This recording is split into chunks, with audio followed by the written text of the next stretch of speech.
Hindi pwede na si Marcos ay maglaro na inosente. He is not innocent. Marcos is the chief architect of the monumental restoration of plunder and corruption in government. Yan po ang kanyang pananagutan. The authority of the President extends to Martin Romualdez and to Saldico. Kaya naging posible po ang pagdanakaw. Ang tawag dyan ay conspiracy. Si Marcos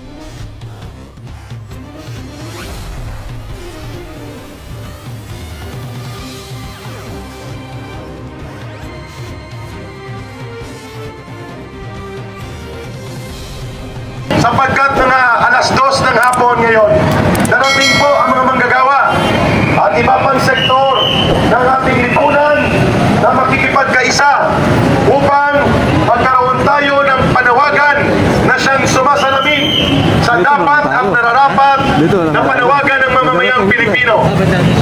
Ang punong salaring kriminal kung bakit lumaganap ang pandarambong at pangungurakot si Marcos. Siya po ang pumipirma ng budget for 3 years. Walang Saldico at walang Martin Romualdez kung walang Marcos Jr. Walang Lisa Araneta at Martin Araneta at Sandro Marcos na mga magnanakaw according to revelations of Saldico kung hindi nila inaabuso ang poder ni Marcos bilang presidente. Ang tawag po dyan ay respondeat superior. Command responsibility po ang tawag dyan. Kaya hindi pwede na si Marcos ay maglaro na inosente. He is not innocent. Marcos is the chief architect of the monumental restoration of plunder and corruption in government. Yan po ang kanyang pananagutan. The authority of the President extends to Martin Romualdez and to Saldico. Kaya naging posible po ang pagdanakaw. Ang tawag dyan ay conspiracy. Si Marcos ang chief architect ng conspiracy na ito. Si Martin ang kanyang co-conspirator. Si Saldico, budigero, bangkero, at executor. Ibig sabihin po, mali si Ping Lacson. Hindi kumo walang affidavit na pinirmahan si Saldico ay hindi na siya kapanipaniwala. The most credible witness to a crime is the criminal himself. Yan po ang kategorya ni Saldico. Ang kanyang knowledge of the execution of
Binilang pati yung